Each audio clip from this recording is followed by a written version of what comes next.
Hello, everyone. It's important that we honor, acknowledge, and respect that many of us are located on many traditional unceded territories of many Indigenous peoples of Canada.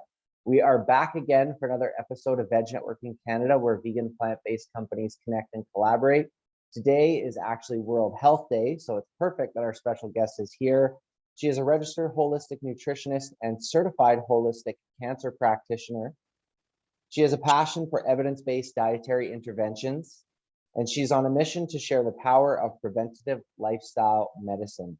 Veg Networking Canada is pleased to introduce the founder of Back to Balance Nutrition, Hanna Rakowska. Welcome, Hanna. Thank you so much for having me, and thank you for that introduction. I'm happy to be here with you today on World Health Day. I know it's so funny that that landed today. I saw that this morning. I was like, this is great. It's meant to be. It is. And so our first question for you is, can you tell us more about your personal vegan plant-based origin story? Yeah, so my personal story, it's actually twofold. First, the first time I was introduced to a plant-based diet or plant-based eating pattern was when I was diagnosed with cancer at the age of 20. And so that was kind of what propelled my dietary change first. And what happened was I did chemotherapy, radiation, etc. I did all the conventional treatments when I had my diagnosis, but I also traveled to Peru. And that was it's a long story, but we decided to do integrative therapy for my cancer at the time because my mom had been reading a book about a doctor who had treated cancer patients in Peru with herbal medicine, who was an oncologist. And so we traveled to Peru, and that's where I learned all about the power of nutrition for treating cancer alongside conventional treatments like chemo and radiation. So they put me on a plant-based diet when I was there at a retreat center, at a medical retreat center. And I started to learn about, eating properly to fuel my body, to help combat cancer, to, just to feel better during chemo, during radiation. And so when I got back from Peru, I obviously continued this dietary pattern along with some herbal medicine that I was given, along with juicing and other kind of holistic remedies. And my tumor actually shrunk 50% before I even started chemotherapy.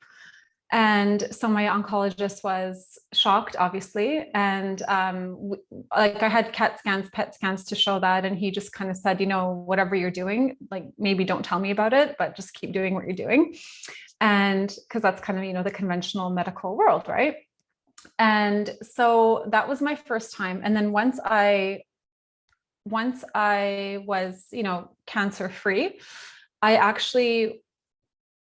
I think I felt a sense of freedom. And so I wanted to, kind of like live life again without any restrictions. And so I kind of wavered back and forth between plant-based eating and not.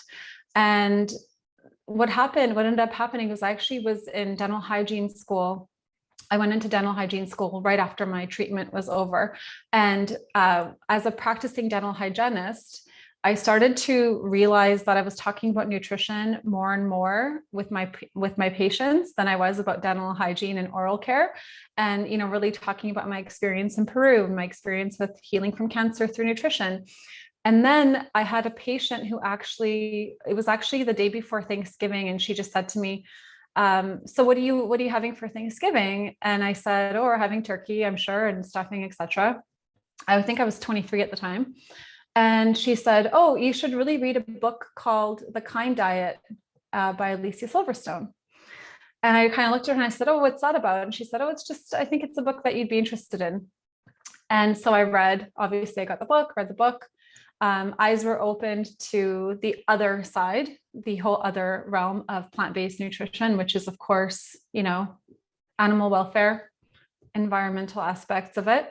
And I have to say that book, along with other books that I started reading, like Skinny Bitch, which was also quite graphic in terms of the animal welfare aspect of plant-based eating, that kind of stage is what severely impacted me. And it was like a black and white decision that I'll never participate in eating animals ever again after I learned about that aspect of plant-based eating.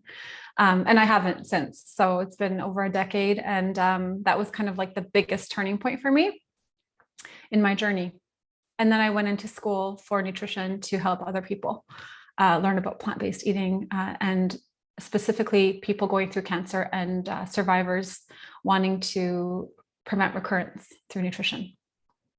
What a powerful, powerful story and journey that you were on. And this whole conversation, Veg Network Canada, is designed for entrepreneurs, and some of those right now in the world that we're living in might even be in Peru, as this will be shared out on YouTube and LinkedIn and Facebook and different places. So that's really, really cool. That's such an amazing story, and there's lots in there to maybe unpack in a second conversation with you. But I'm sure that all leads itself to your entrepreneurial origin story, or maybe you were an entrepreneur before, but now you have your back to balanced nutrition. So tell us more about that.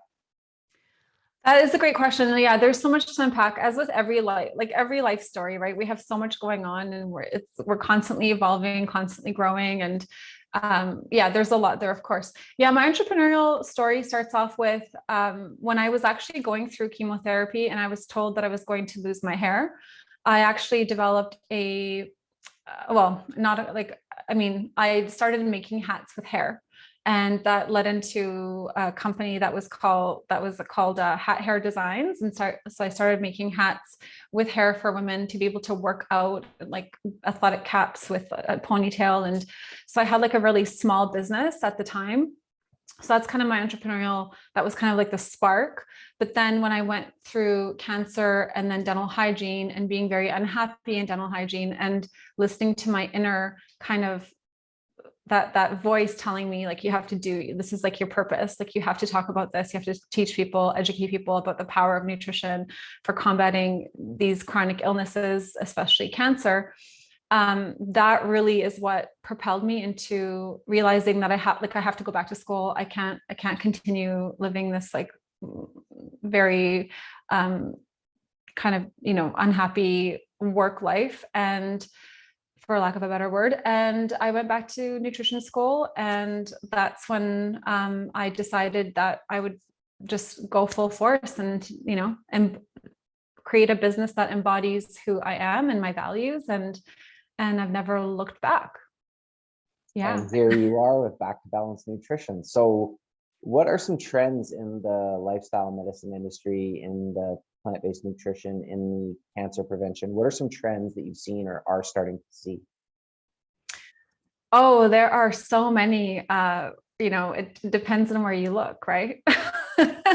On social media, for example, the trends in terms of nutrition and cancer, I feel like it's hard to answer this question because there are so many proponents of, for example, the keto diet for cancer, right? We see a lot of that on especially social media. Then there are the very evidence-based nutrition experts like Dr. Michael Greger, right? And Simon Hill and Dr. Dean Ornish, and even so many dietitians that are evidence-based, of course. And then that realm is all about, or veers more toward plant-based nutrition. So I would say that the trends now are divided into two, which is the ketogenic diet and then the plant-based nutrition route. But more and more, as we gain more and more research and more data accumulates, I think that from what I've been witnessing, plant-based nutrition is definitely where things are heading.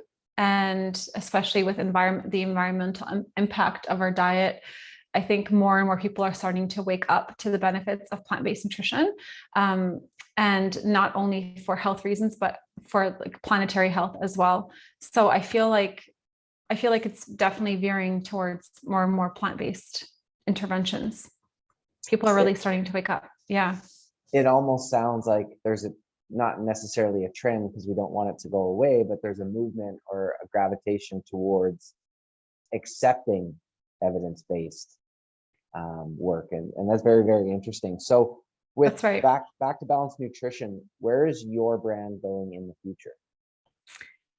Great question. My brand is, well, I've been doing consulting work since 2014 in my business, and I feel like it's really difficult to reach as many people as I want to reach through consultation work and, various seminars here and there, of course, as well, and presentations.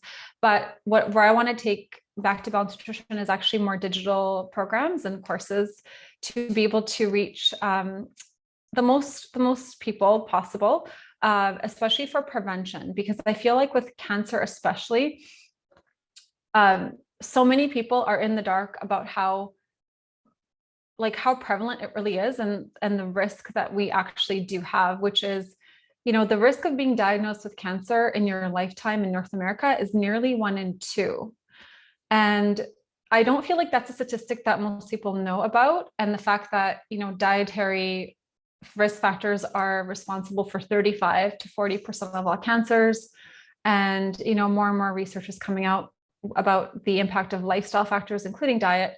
And I feel like that's something that I really want to spread the message about, and really use my voice and my training, because most people are just completely unaware of the risk. And when you do get a cancer diagnosis, it's like the treatment is not fun. And oftentimes the treatment is more severe than the disease itself.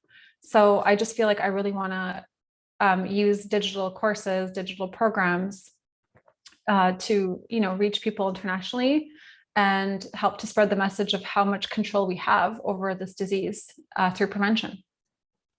All right, folks. Well, you heard it here first. For those like SaaS entrepreneurs or course creators that want to connect with Hanna, because if you're a SaaS person or a course creator who is passionate about anti-cancer and that whole entire movement, because to Hanna's point, 1 in 2, we've all been touched by it directly or very close to us. So there's a lot of work to be done to spread that information. So no right or wrong answer for our next question is: do you support your business support any charities?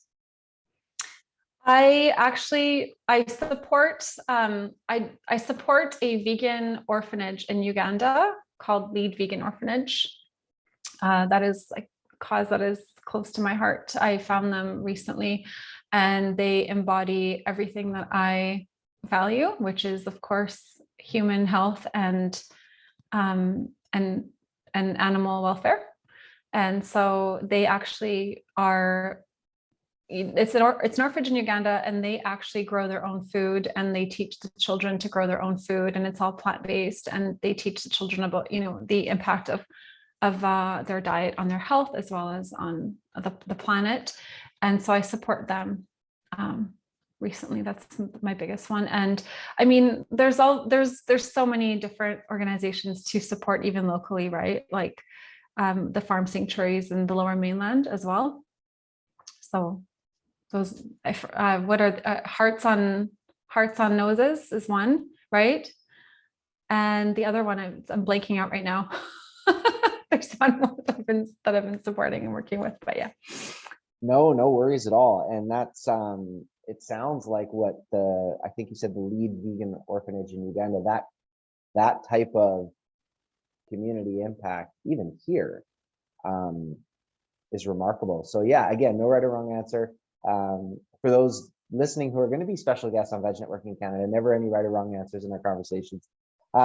You already mentioned, Hanna, the Kind Diet and Skinny Bitch as 2 books. So next question for you is, what are some books, podcasts, or even apps on your phone that help you as an entrepreneur do what you do best, which is, run a business and be a business owner? Right. Those are great questions. Yeah. So I actually love, in terms of like business centered podcasts, I actually don't really follow very many business like focused podcasts. I like to listen to more like evidence-based nutrition podcasts currently, but of course it all overlaps as well. I like the Ritual podcast. I feel like that's a really all-encompassing podcast. He talks about a lot of global issues, including nutrition, including health. and social issues, social injustice issues as well. I love the Ritual podcast.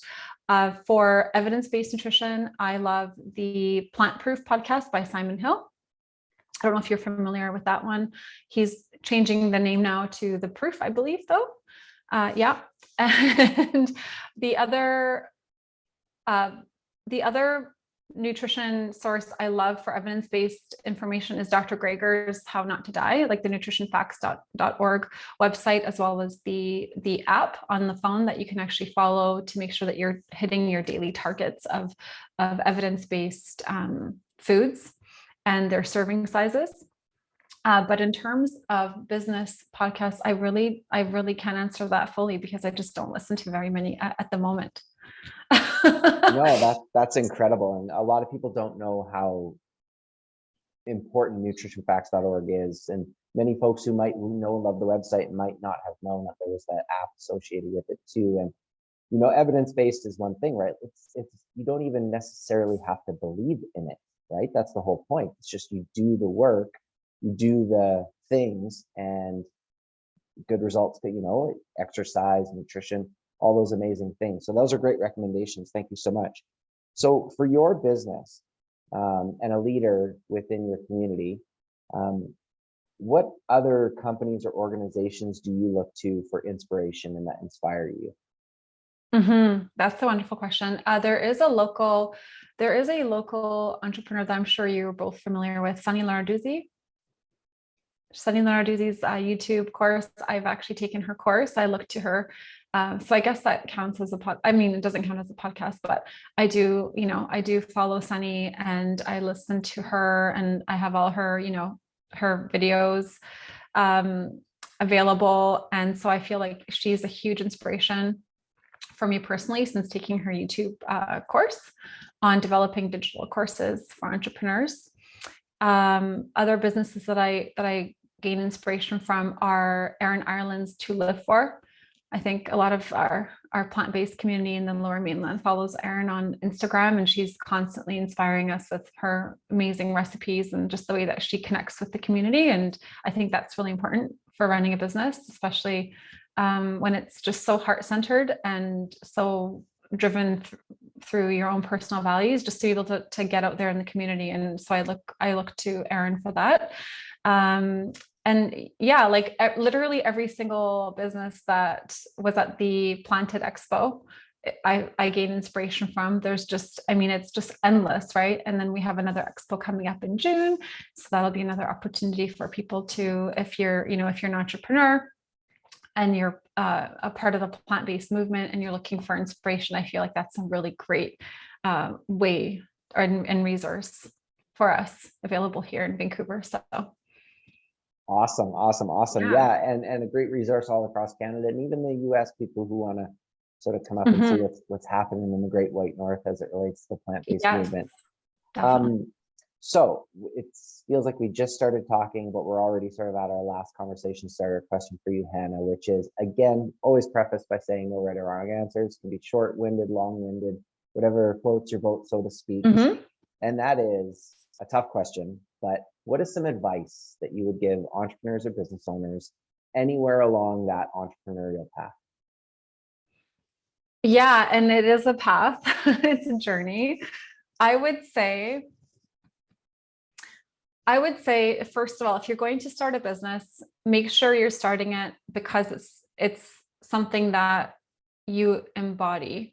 It's not because you're, trying to tap into the financial gain from a business, then you think it's a great opportunity because of that, for that very reason, especially when we're looking at plant-based, the plant-based movement. There's so much opportunity today because it's evolving so quickly, and there are so many companies that are popping up and doing incredible things. But if you're thinking of starting something, just make sure that it is something that is completely aligned with who you are, number one, because it's going to be, you have to be able to say to yourself, okay, if I die tomorrow, am I going to be okay leaving this behind as my legacy, right? And so it has to be completely aligned with who you are, number one. It has to bring you joy. It can't be a source of stress. Otherwise, it's not really aligned with your purpose, right? Your purpose needs to bring you joy. Also, I would say I listen to a lot of Brené Brown, her videos and her books. I love just the advice that she gives. And just recently I was listening to or watching one of her presentations, and it was about, people criticizing others who are doing something different or changing the world. And she said, if you're going to embark on starting something that will impact other people and you're willing to be in that arena, make sure you're willing to make sure that you're going to get your butt kicked, right? Like, make sure that you're going to fail time and time again, and that'll be your biggest teacher, and those will be your biggest growth opportunities as well.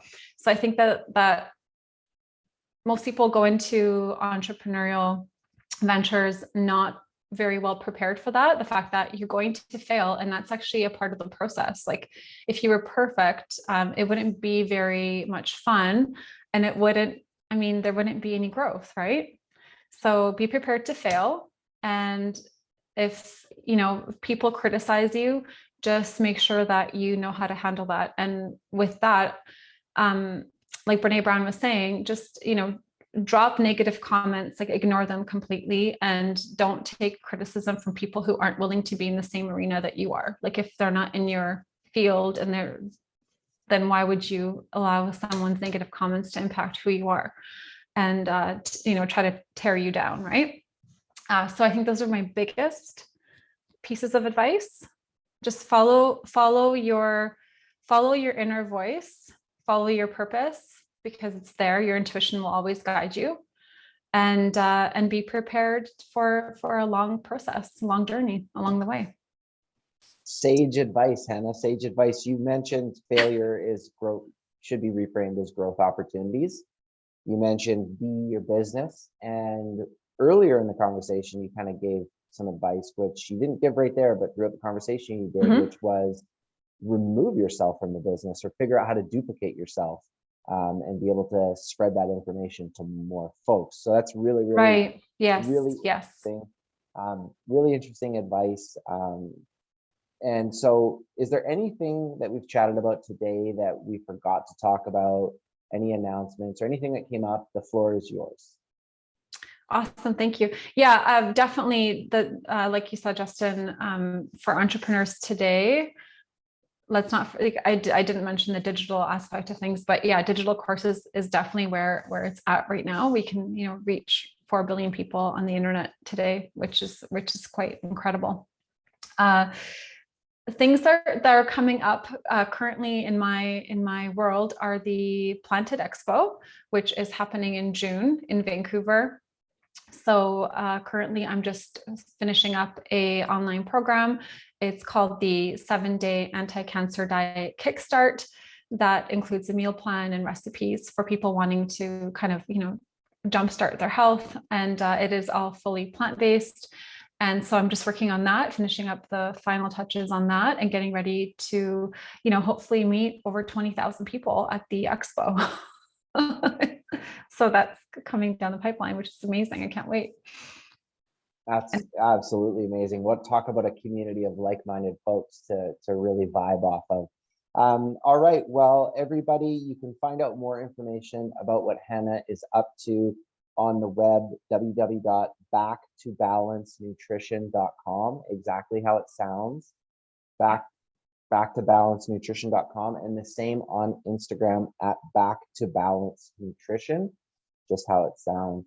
Let's not forget, folks, the conversation today, although very warm and lighthearted and fuzzy, there's a lot of stigma around cancer, and it is an important conversation to have.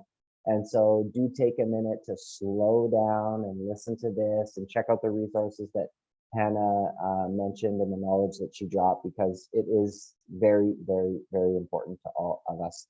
So everybody, we will catch you on another episode of Veg Networking Canada next time. Hanna, thank you so much for joining us. Take care. Thank you for having me. Thank you so much, Justin.